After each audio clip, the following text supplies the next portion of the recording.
श्री कृष्ण साक्षात भगवान विष्णु के अवतार थे, त्रिलोक के स्वामी, काल के ज्ञाता, जिनके संकेत मात्र से युद्ध का परिणाम बदल जाता था। महाभारत के महासंग्राम में जहाँ देवता भी रणभूमि की ओर निहार रहे थे, वहीं स्वयं भगवान श्री कृष्ण 3 ऐसे योद्धाओं को लेकर सदैव सावधान रहते थे। प्रश्न यह नहीं कि श्री कृष्ण उनसे डरते थे या नहीं, प्रश्न यह है कि उन 3 योद्धाओं की शक्ति युद्ध की मर्यादा को तोड़ सकती थी। तो आखिर कौन थे वे 3 योद्धा जिनसे स्वयं श्री कृष्ण भी युद्ध में विशेष सावधानी बरतते थे? क्या यह योद्धा श्री कृष्ण से अधिक शक्तिशाली थे या इसके पीछे का कोई और कारण है? तो चलिए जानते हैं इस वीडियो के माध्यम से। सबसे पहले हम जानेंगे इन सभी योद्धाओं की शक्ति और रहस्य के बारे में, जिससे हम इसके पीछे का असली कारण जान सकें। तो सबसे पहले बात करते हैं हम भीष्म पितामह की शक्तियों के बारे में। महाभारत के युद्ध में भीष्म पितामह कौरवों की तरफ से सेनापति थे। कुरुक्षेत्र का युद्ध आरंभ होने पर प्रधान सेनापति भीष्म पितामह ने 10 दिनों तक घोर युद्ध किया था। 10वें ही दिन इच्छा मृत्यु प्राप्त भीष्म द्वारा पांडवों के विनय पर अपनी मृत्यु का रहस्य बता देते हैं और तब इसी नीति के तहत युद्ध में भीष्म पितामह के सामने शिखंडी को उतारा जाता है।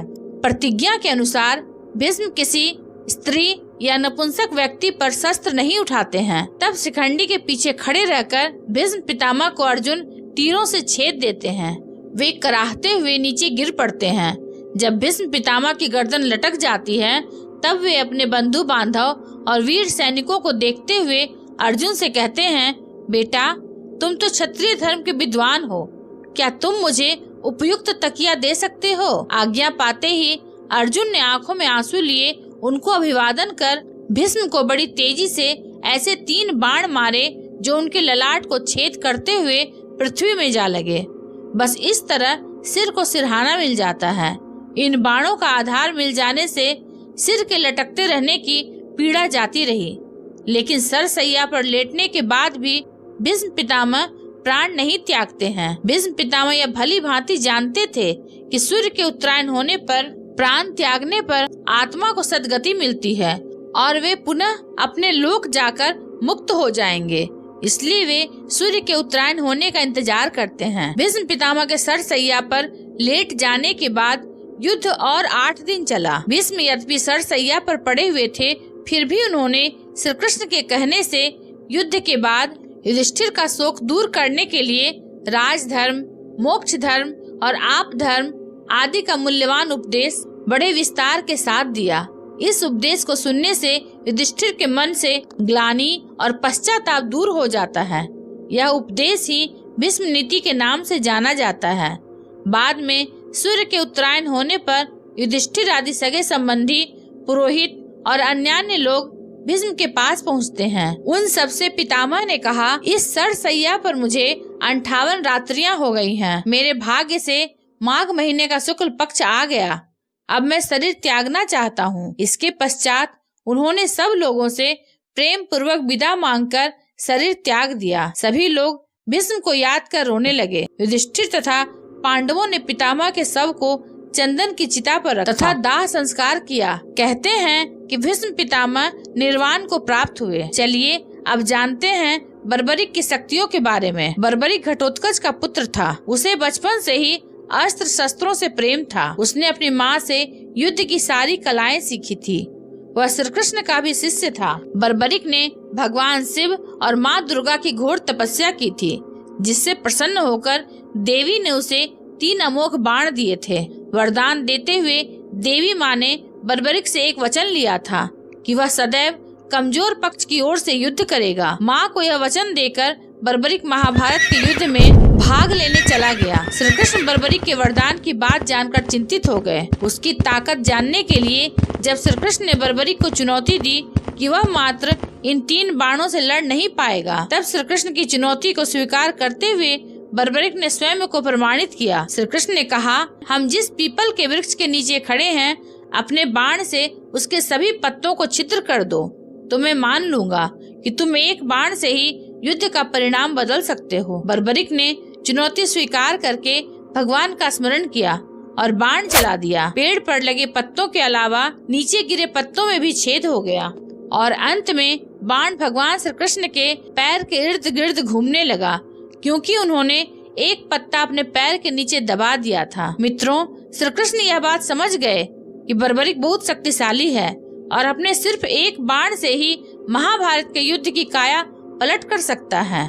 वो चिंतित थे, क्योंकि जब पांडव कमजोर होते बर्बरिक उनकी तरफ से लड़ता और कौरवों को कमजोर कर देता, और यदि कौरव कमजोर हो जाते तो वह उनकी तरफ से युद्ध करके पांडवों को कमजोर कर देता। इस तरह दोनों सेनाओं का अंत करके वह अकेला ही जीवित रह पाता। क्योंकि वह श्री कृष्ण का शिष्य भी था, इसलिए श्री कृष्ण ने बर्बरिक से गुरु दक्षिणा में उसका शीश ही मांग लिया। बर्बरिक ने श्री कृष्ण की बात मान ली और अपना शीश अपने हाथों से काट कर दान कर दिया। लेकिन उसकी एक इच्छा थी कि वह महाभारत का युद्ध देखना चाहता था। श्री कृष्ण ने बर्बरिक की इच्छा पूर्ण की और उसके सिर को एक ऐसी पहाड़ी पर रख दिया जहां से वह महाभारत का संपूर्ण युद्ध देख सकता था। युद्ध समाप्त होने के बाद श्री कृष्ण ने बर्बरिक से पूछा कि उसे युद्ध में किसका पराक्रम अधिक लगा। तब उसने उत्तर दिया कि उसने पूरे युद्ध में सिर्फ श्री कृष्ण को देखा। कृष्ण ही सर्वोपरि हैं, क्योंकि युद्ध में कृष्ण ही मार रहे थे और कृष्ण ही मर रहे थे। श्री कृष्ण ने उन्हें एक वरदान दिया कि आने वाले युग में उन्हें खाटू श्याम के नाम से जाना जाएगा और उनकी पूजा की जाएगी।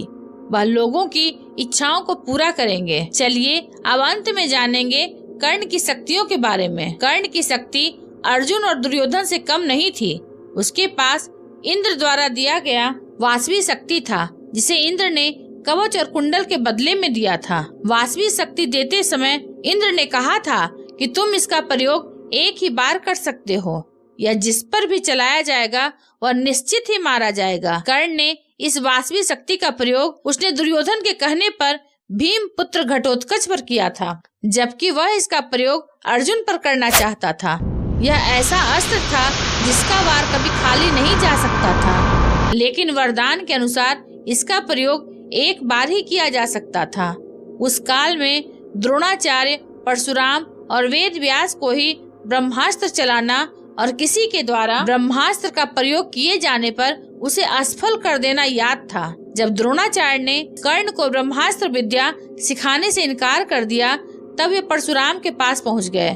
परशुराम जी ने प्रण लिया था कि वे इस विद्या को किसी ब्राह्मण को ही सिखाएंगे, क्योंकि इस विद्या के दुरुपयोग का खतरा बढ़ गया था। कर्ण यह सीखना चाहता था, तो उसने परशुराम जी के पास पहुंचकर खुद को ब्राह्मण का पुत्र बताया और उनसे यह विद्या सीख ली। फिर एक दिन जंगल में परशुराम जी कर्ण की गोद में सिर रखकर गहरे नींद में सो रहे थे। तभी कहीं से एक बिच्छू आया और वह कर्ण की जांघ पर डंक मारने लगा। कर्ण की जांघ पर घाव हो गया, लेकिन परशुराम जी की नींद खुल जाने के भय से वह चुपचाप बैठा रहा। घाव से खून बहने लगा। बहते खून ने जब परशुराम जी को छुआ तो उनकी नींद खुल गई। उन्होंने कर्ण से पूछा कि तुमने उस बिच्छू को हटाया क्यों नहीं? कर्ण ने कहा कि आपकी नींद टूटने का डर था। परशुराम जी ने कहा कि किसी ब्राह्मण में इतनी सहनशीलता नहीं हो सकती है। तुम जरूर कोई क्षत्रिय हो, सच सच बताओ। तब कर्ण ने सच बता दिया। क्रोधित परशुराम जी ने कर्ण को उसी में श्राप दिया कि तुमने मुझसे जो भी विद्या सीखी है वह झूठ बोलकर सीखी है, इसलिए जब भी तुम्हें इस विद्या की सबसे ज्यादा आवश्यकता होगी तभी तुम इसे भूल जाओगे। कोई भी दिव्यास्त्र का उपयोग नहीं कर पाओगे। हुआ भी यही कि कर्ण को जब ब्रह्मास्त्र की जरूरत महसूस हुई तब वे यह विद्या भूल गए। हालांकि यह कथा मान्यता पर आधारित है। कहते हैं कि द्रौपदी को महारथी कर्ण से प्रेम था और कर्ण को भी द्रौपदी पसंद थी। स्वयंवर में कर्ण भी गए थे। राजा द्रुपद का भीष्म से विरोध था और कर्ण भीष्म के पक्ष में थे। राजा द्रुपद ने द्रौपदी को पहले ही बता दिया था कि कर्ण एक सूत पुत्र है और यदि तुमने उन्हें पसंद किया तो जीवन भर तुम्हें एक दास की पत्नी के रूप में पहचाना जाएगा। स्वयंवर में निराश द्रौपदी ने एक कठिन निर्णय लेते हुए भरी सभा में कर्ण को एक सूत पुत्र कहकर अपमानित किया था। फिर भी चीरहरण के दौरान द्रौपदी को कर्ण से उम्मीद थी, लेकिन कर्ण ने अपने अपमान को याद कर वहां द्रौपदी की कोई सहायता नहीं की। बाद में जब भीष्म पितामह मृत्यु शैया पर लेटे थे तब कर्ण ने उनसे कहा कि वे द्रौपदी को चाहते थे। यह बात द्रौपदी ने भी सुनी। और पहली बार द्रौपदी को भी पता चला कि कर्ण भी मुझसे प्रेम करते हैं। मित्रों, भगवान श्री कृष्ण इन तीनों योद्धाओं से इसलिए डरते थे क्योंकि इस युद्ध में उन्हें पांडवों को विजय कराना था, जो कि सत्य के मार्ग पर थे। परंतु इन तीनों योद्धाओं की शक्ति के आगे पांडवों की शक्ति बहुत कमजोर थी, जिसके चलते भगवान श्री कृष्ण ने इन तीनों योद्धाओं का वध करवा दिया और पांडवों की जीत सुनिश्चित कर दी। क्योंकि जहाँ धर्म के साथ स्वयं नारायण खड़े हों, वहाँ विजय केवल परिणाम नहीं, निश्चित सत्य बन जाती है। यह युद्ध केवल अस्त्र शस्त्र से नहीं जीता गया, यह युद्ध धर्म, नीति और श्री कृष्ण की लीला से जीता गया था। महाभारत हमें यही सिखाता है, जब मनुष्य धर्म का मार्ग चुनता है तो स्वयं श्री कृष्ण उसका मार्गदर्शन करते हैं। अगर आपको यह वीडियो अच्छा लगा हो तो इसे लाइक, शेयर और सब्सक्राइब अवश्य करें। धन्यवाद।